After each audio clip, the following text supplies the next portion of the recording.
The birth of Russian society began with the 8th century communities of the Kievan Rus in what is now Eastern Europe. These communities were made up of the descendants of Viking explorers who had settled the area.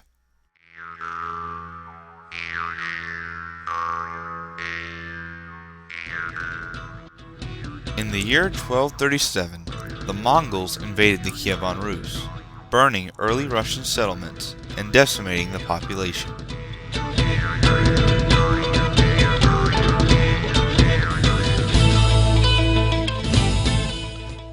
Even though the Russians resisted, the Mongols would dominate the region for the next 250 years. The early Russians did not truly become free from the Mongols until the year 1480, when Russian Prince Ivan III broke off all ties with the Mongols and forced them out of the area. At last, after 100 years of unsuccessful rebellions, Russia had gained its freedom. But in the year 1530, Ivan the Great's grandson would be born. He was Ivan IV, one of the most infamous rulers in history. Young Ivan was exposed to the political corruption of Russia, forming him into a cruel leader who would become Russia's first Tsar. Russia's borders greatly expanded under Ivan, but his insanity would choke his country and threaten the continuance of his lineage. After Ivan IV's reign, Russia began to rebuild itself and its government. At the end of the 17th century, one of the greatest Tsars would take the throne, Peter I. He was a man of great size and ambition, and he was determined to modernize Russia. He started with creating Russia a new capital that would allow commerce with Europe. It was called St. Petersburg. Because of Peter I, Russia became an influential figure in Europe up until the 20th century.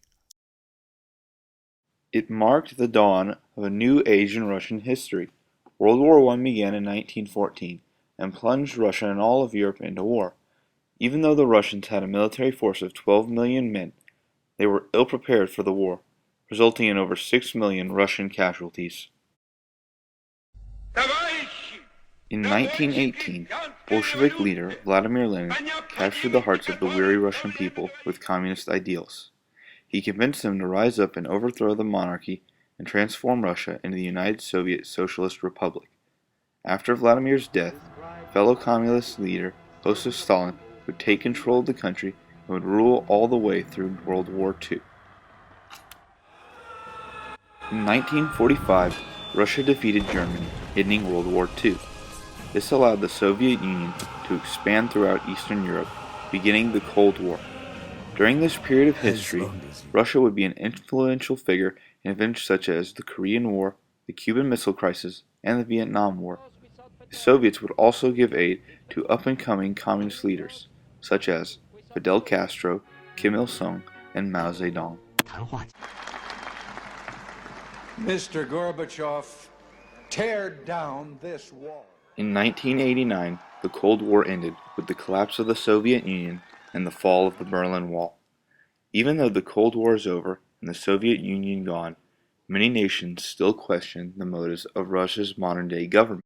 One of Russia's current problems is the controversy surrounding the re-election of its president, Vladimir Putin, and the country's overall corruption. After being elected the second president of the Russian Federation and serving an 8-year term in office, Putin was made prime minister under the presidency of Dmitry Medvedev. When Medvedev's first 4-year term was over, Putin was placed into the race for a third term and won the election in a landslide victory with over 60% of the votes. His re-election turned many heads both outside and within the country. Putin's apparent desire to control Russia's government is reminiscent of the tendencies that characterized the reigns of early Russian leaders such as Ivan IV. Another example of historically reoccurring political corruption is seen within the Duma of the Russian government.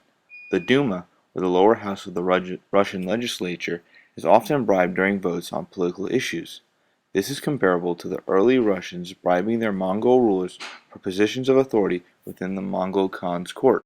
Finally, Russia's support of communist countries during the Cold War has a direct link to its modern-day support of other unstable governments. The modern countries that Russia supports include Syria, Iran, and North Korea. Even though the Russian political scene can seem extremely broad and convoluted, the same can be said for the majority of the world. Political corruption is everywhere, and most countries throughout the world are affected by it. To fix these issues, Russia will need to place stricter limitations on its politicians and create an environment where they are motivated to do good for their country. Even though Russia has become cooperative with outside nations since the fall of its communist regime, the country needs to use its influence and size to control other unstable countries that are reliant on Russia's support. Russia has been a hot spot of political activity for many centuries, and its long and difficult past has played out with dramatic flair.